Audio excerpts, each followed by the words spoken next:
রাজধানীর একটা স্বনামধন্য ইউনিভার্সিটি থেকে পড়াশোনা করার পরেও আমি এভাবে রাস্তায় বিজনেস করতেছি। আমার তো এখানে থাকার কথা না, বাট আলটিমেটলি আমি এখানে বিজনেস করতেছি।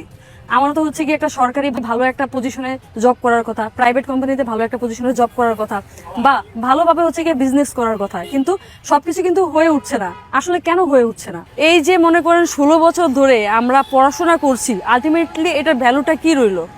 এমন নয় যে আমি চেষ্টা করিনি, আমি বিভিন্নভাবে ট্রাই করেছি, বিভিন্ন মানুষের কাছে গিয়েছি একটা জবের জন্য, বিভিন্ন ইন্টারভিউ ফেস করেছি, কিন্তু দিন শেষে আমাকে স্যালারি অফার করে 10,000 12,000 টাকা।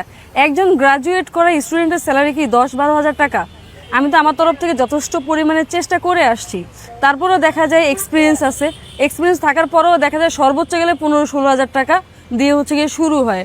আসলে আমাদের ফিউচার কি? এই যে 16 বছর ধরে পড়াশোনা করেছি, এটি কি 16,000 টাকা বেতনই আমাদের ফিউচার? এখান থেকে শুরু করব, তারপরে দেখা যাবে 16,000 দিয়ে শুরু করলেও 20,000 টাকা স্যালারি বানাতে আমাদের ওই কোম্পানিতেই থাকতে হয় আরও 6-7 বছর।